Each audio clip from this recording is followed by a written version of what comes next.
រឿងទេពអប្សរាឈូកទឹកនិងបេសកកម្មការពារពន្លឺនាសម័យកាលដ៏យូរលង់កាលដែលវេទមន្តនៅរស់រវើកក្នុងទឹកដីសុវណ្ណភូមិពេលដែលភាពងងឹតរៀបនឹងគ្របដណ្ដប់ផ្កាឈូកទឹកដែលលាក់ខ្លួនរាប់ពាន់ឆ្នាំក៏ចាប់ផ្ដើមផុតឡើងនាងគឺជាសុវណ្ណបទុមទេពធីតាដែលផ្ទុកនៅថាមពលនៃពន្លឺនិងក្តីសង្ឃឹមពេលវេលាបានមកដល់ហើយភារកិច្ចការពារដែនដីសក្ការៈបានចាប់ផ្ដើម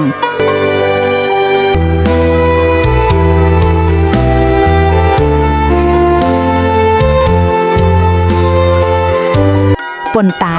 កម្លាំងនៃអក្សរកាយដែលត្រូវបិទគប់ក៏បានភ្ញាក់ដឹងខ្លួនឡើងវិញនាងដឹងច្បាស់ថាសន្តិភាពកំពុងរងកាយគំរាមកំហែង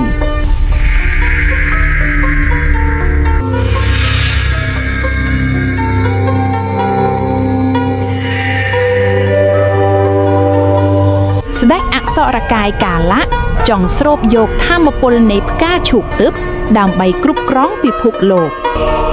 ការប្រយុទ្ធរវាងពន្លឺនិងភាពងងឹតបានចាប់ផ្ដើមយ៉ាងកក្រើក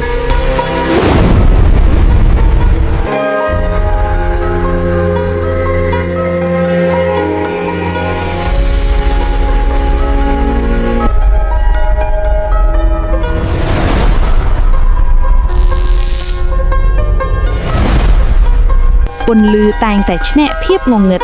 ថាមពលអាក្រក់ត្រូវបានបំបែកជាបណ្ដោះអាសន្នទោះជាយ៉ាងណា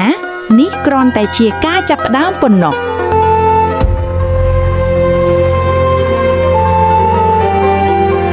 វិញ្ញាណនាគរាជដែលជាអ្នកថែរក្សាដែនទឹកក៏បានបង្ហាញខ្លួនដើម្បីរួមគំនិតគ្នាក្នុងបេសកកម្មដ៏ធំមួយនេះដោយមាននាគរាជជាយានជំនិះសុវណ្ណបទុមចាប់ផ្ដើមធ្វើដំណើរចូលទៅកាន់បេះដូងនៃប្រាសាទបុរាណប្រាសាទដែលធ្លាប់តែជាទីសក្ការៈពេលនេះត្រូវគ្របដណ្ដប់ដោយអែបខ្មៅនៃអក្សរកាយកាលៈវត្តមាននៃពន្លឺបានដាស់វិញ្ញាណក្ខន្ធអ្នកថែរក្សាប្រាសាទឲ្យភ្ញាក់ឡើងវិញប៉ុន្តែ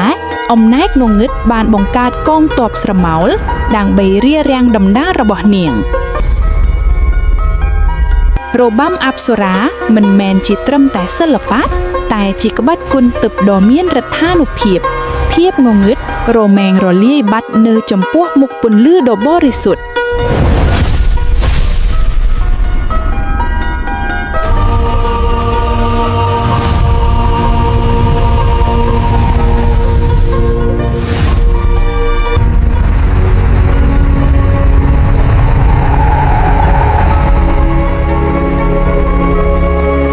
នៅខាងមុខគឺទ្វារយន្តដែលការពារត្បូងពន្លឺជាបេះដូងនៃប្រាសាទ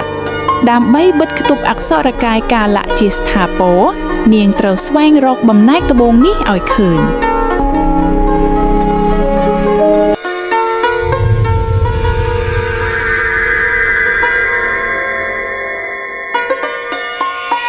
នាគរាជបានបង្ហាញផ្លូវដោយប្រាប់ពីទីតាំងបំណែកត្បូងដែលត្រូវបានលេខទុកយ៉ាងអាថមកម្មដោយប្រើថាមពលសច្ចៈទ្វារអាថមកម្មត្រូវបានបើកឡើងរូងភ្នំក្រោមដីគឺជាទីតាំងដ៏សែនជ្រៅដែលពោរពេញដោយគ្រោះថ្នាក់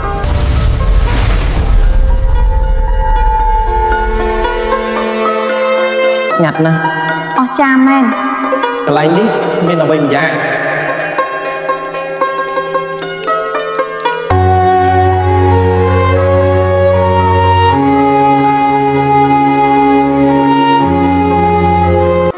ដើម្បីសម្រួលដោយការដំណើរនាគរាជបានកាឡាជានាគតូចថាមពលនៃសេចក្តីមេត្តាអាចបន្ទន់សំបីតែបន្លាដ៏មុតស្រួចទីពីបត់ពួកគេបានមកដល់បឹងអមរិតក្រោមដីបំណែកត្បូងពន្លឺត្រូវបានគ្របដណ្ដប់ដោយកម្លាំងអាក្រក់បាត់ទៅហើយសង្ឃធេពដែលជាញាក់ការពារក៏ត្រាល់អំណាចងងឹតចូលសន្ធិដ្ឋសង្ឃធេពបាត់បង់សតិប្រែក្លាយជាសត្រូវដ៏កាចសាហាវ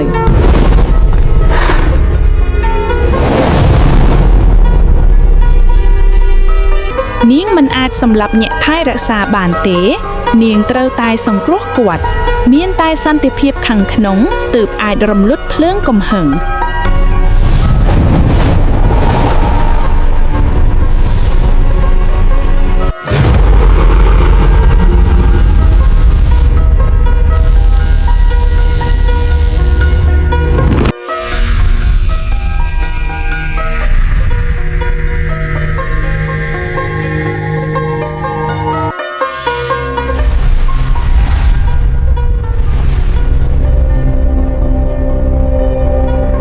ពិភពលោកទាំងមូលពោរពេញទៅដោយភាពអស្ចារ្យ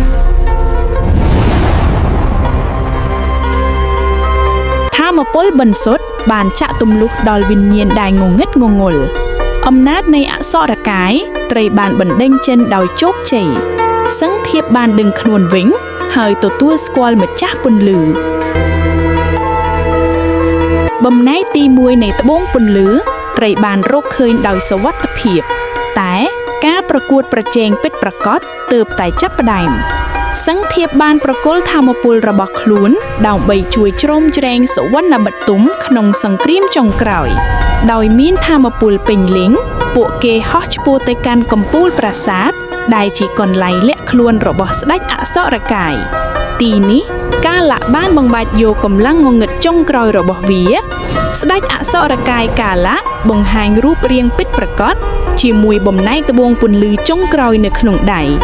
ទោះបីសត្រូវមានមាឌធំជាងរាប់ដប់ដងក៏ពន្លឺមិនដែលខ្លាចភាពងងឹតដែរសង្ឃធៀបលោតចូលវាយលុកមុនគេដោយសេចក្តីក្លាហានប៉ុន្តែកម្លាំងកាលៈពេលនេះខ្លាំងក្លាណាស់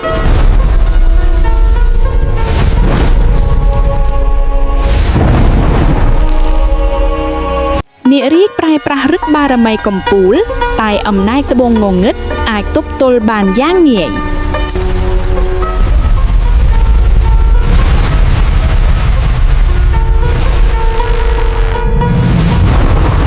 សុវណ្ណបទុមយកខ្លួនរារាំងការពារនារីពីសេចក្តីវិនាសនាងប្រមូលសមាធិបញ្ចេញនៅទម្រង់អប្សរាបង្ក្រាបមាដ៏ស័ក្តិសិទ្ធិ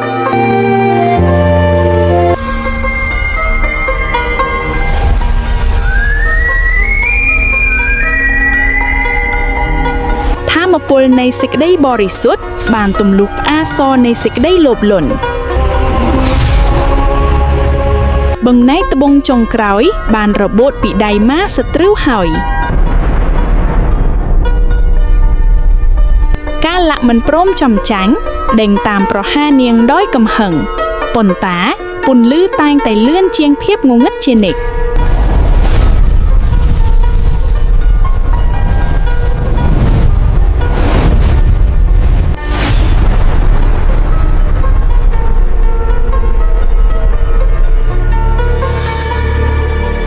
ដោយបេះដូងបរិសុទ្ធនាងបានបង្គុំត្បូងចូលគ្នា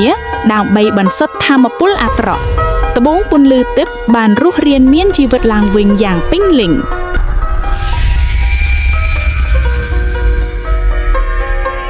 សុវណ្ណបទុមទទួលបានបារមីពេញលេញក្លាយជាមហាតេជះនៃពន្លឺបារមីព្រះធម៌បានយាងមកប្រថាប់ជាសាក្សីនៃការកម្ចាត់មាសត្រូវដែលបញ្ចេញនៅសន្តិភាពនិងធម្មពលដ៏មហិមាអំណាចងងឹតមិនអាចតទល់នឹងសេចក្តីស្រឡាញ់និងសន្តិភាពបានឡើយបណ្ដាអក្សរកាយត្រូវបានរំលាយចោលជាស្ថាពរពន្លឺបានបោកបក់មកលើបរិវេណប្រាសាទទាំងមូល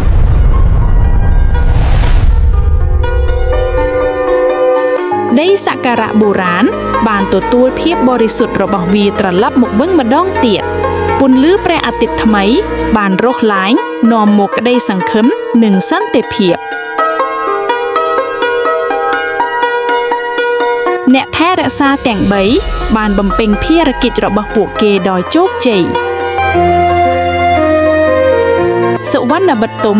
ដឹងថាសន្តិភាពត្រូវតែថែរក្សាជាប្រចាំបេះដូងនៃប្រាសាទត្រូវបានត្រឡប់ទៅកាន់កន្លែងដើមវិញវាចាក់សោ ជីពចរនៃធម្មពលមាសហូរចូលទៅក្នុងកម្រាលថ្ម ទេពអប្សរាឈូកទឹកនឹងវិលត្រឡប់ទៅសម្រាកវិញ